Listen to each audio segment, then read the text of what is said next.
Hello and welcome again on our YouTube channel. हमारा नया topic आज शुरू हो रहा है, लॉज ऑफ मोशन या Newton's laws of motion, NLM mechanics का एक अगला पार्ट। तो आज हम देखेंगे बेसिक्स। इस चैप्टर की शुरुआत से पहले कुछ चीजें देखिए। आज का हमारा टॉपिक है व्हाट इज फोर्स, और ये क्लास 11th के लिए है। बेसिक एक बार फोर्स क्या होता है वो आज की क्लास में हम चेकआउट करेंगे। देखिए, force, a force is a push और पुल। किसी चीज को पुश और पुल करना ही फोर्स कहलाता है। And has tendency to change the state of object।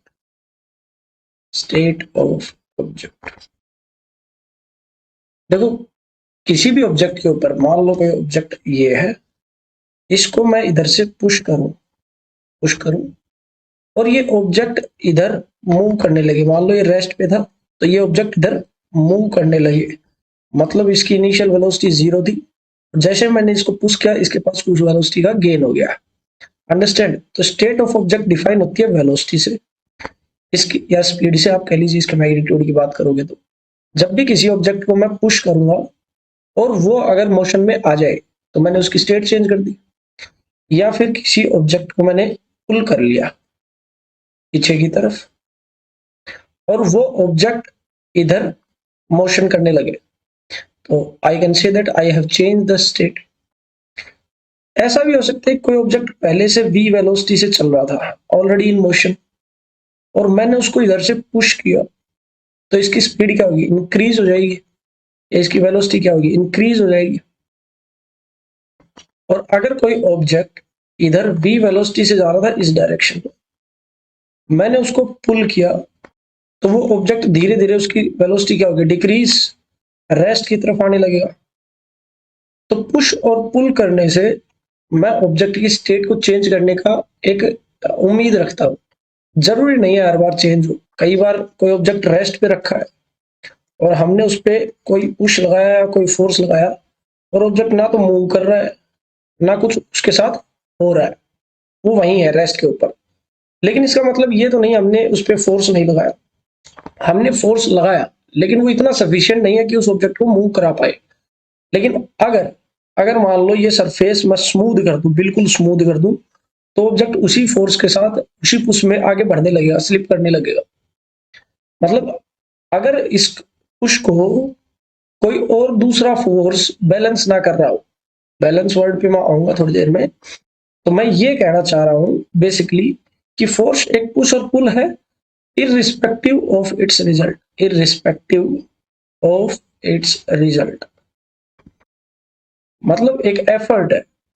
Force एक एफर्ट है जो ऑब्जेक्ट की स्टेट को चेंज करने की टेंडेंसी, इच्छा रखता है। हो सकता है वो चेंज कर दे, हो सकता है ना भी चेंज करे। तो फोर्स क्या क्या कर सकता है? सर, इस केस के अंदर फोर्स ने क्या किया है? स्टेट को चेंज किया है। किससे किससे? रेस्ट टू मोशन, ऑब्वियस है। इस केस में उसने क्या किया है? वेलोसिटी या स्पीड को इंक्रीज किया है। इस केस में उसने क्या किया है? स्पीड को डिक्रीज किया है। अंडरस्टैंड? अब मान लो कोई ऑब्जेक्ट है यहां, ठीक है, और वो ऐसे भी वेलोसिटी से जा रहा है और मैं इसको ऊपर से ऐसे पुश कर रहा हूं, तो इस ऑब्जेक्ट का मोशन कुछ इस तरह से हो जाएगा। इस केस में क्या कर रहा है? ऊपर से कोई फोर्स लग रहा है, वेलोसिटी इधर थी, इस ऑब्जेक्ट की डायरेक्शन चेंज हो रही है वेलोसिटी की, मतलब वेलोसिटी की डायरेक्शन भी चेंज कर सकता है। फोर्स किसी ऑब्जेक्ट की स्टेट चेंज कर सकता है। अगर वो रेस्ट में है तो मोशन में ला सकता है, और अगर कोई ऑब्जेक्ट मोशन में है तो उसको रेस्ट में ला सकता है। तो स्टेट बोथ वेज में चेंज कर देगा, मोशन टू रेस्ट भी ले आएगा। ये बेसिक बेसिक बातें हैं फोर्स के बारे में। फोर्स क्या करेगा? किसी ऑब्जेक्ट को रेस्ट से मोशन में ले आएगा, किसी ऑब्जेक्ट को मोशन से रेस्ट में ले आएगा, किसी ऑब्जेक्ट की स्पीड बढ़ा देगा, किसी ऑब्जेक्ट की घटा देगा, और किसी ऑब्जेक्ट की डायरेक्शन चेंज करने की टेंडेंसी रखता है। इस केस में क्या हुआ? इस केस में देखिए, वेलोसिटी इधर थी, फोर्स इधर से, मान लीजिए मैंने ऐसे लगाया फोर्स, तो फोर्स एक इस तरफ से लग रहा है, एक फोर्स का कंपोनेंट ये है, एक फोर्स का कंपोनेंट ये है। इसको मैं अच्छे से दिखा देता हूं। इधर इधर वेलोसिटी v है, और किसी ऑब्जेक्ट पे ऐसे मैंने पुश किया है, तो ऐसे पुश किया है तो इसका मतलब उसका एक, ये तो फोर्स है, ये अगर थीटा है, ये फोर्स का एक कंपोनेंट होगा एफ साइन थीटा, और ये फोर्स का एक कंपोनेंट होगा ये ग्रीन वाला एफ कोस ऑफ थीटा। ये हमने वेक्टर में अच्छे से समझ लिया। ये एफ कोस ऑफ थीटा तो स्पीड को इंक्रीज करेगा, और ये एफ साइन ऑफ थीटा क्या करेगा, ये स्पीड को, ये डायरेक्शन को चेंज करेगा। तो फोर्स वेलोसिटी के मैग्नीट्यूड को चेंज कर सकता है और वेलोसिटी की डायरेक्शन को चेंज कर सकता है। इस केस में ऑब्जेक्ट थोड़ा सर्कुलर मोशन होने लगेगा अगर वेलोसिटी इधर है और उसके परपेंडिकुलरली मैंने कोई फोर्स लगा दिया तो फोर्स उसके मोशन की डायरेक्शन को चेंज कर सकता है या मोशन को ही चेंज कर सकता है। Understand? Force can change direction, direction को भी चेंज कर सकता है। ये सभी बेसिक बेसिक बातें थी कि force is a push and pull that can change shape, size, speed, velocity और डायरेक्शन ऑफ मोशन और स्टेट ऑफ ऑब्जेक्ट। स्टेट का मतलब रेस्ट में है तो मोशन में, मोशन में है तो रेस्ट में। इस केस में मैं शेप और साइज पे आता हूं कि कोई ऑब्जेक्ट है और उस पे मैंने इधर से एक फोर्स लगाया, इधर से एक फोर्स लगाया, इधर से एक फोर्स लगाया और इधर से एक फोर्स लगाया। आपको पता है ये F1 है और ये F2 है, ये F3 है और ये F4 है। If this body is not rigid, क्या नहीं है, रिजिड नहीं है, तो इस केस में क्या होगा, इस केस में ये बॉल समझ सकते हो आप, चारों तरफ से फोर्स लग रहा है तो इस केस में बॉल थोड़ी श्रिंक हो जाएगी, तो उसकी शेप को चेंज कर सकते हैं हम, साइज को चेंज कर दिया हमने। ऐसे ही आप कोई पेज लेते हैं और इस पेज पे इस तरफ कोई फोर्स लगाते हैं, इस तरफ कोई फोर्स लगाते हैं, पेज जैसे हट जाता है, कॉपी से फाड़ते हैं, तो आप उसकी शेप चेंज कर देते हो, आप दो पेजेस बना देते हो एक पेज से। अंडरस्टैंड? तो ये सभी किससे पॉसिबल है, फोर्स से पॉसिबल है। मतलब फोर्स टेंडेंसी रखता है किसी भी ऑब्जेक्ट की shape, size, speed, velocity, direction और स्टेट चेंज करने की। स्टेट चेंज करने की, स्टेट वर्ड डिफाइन होता है ऑब्जेक्ट रेस्ट में है, मोशन में है, कैसे है। अगर मोशन में है तो रेस्ट में ला सकता है, रेस्ट में तो मोशन में ला सकता है। ये इंट्रोडक्टरी क्लास है न्यूटन्स लॉ ऑफ मोशन के लिए।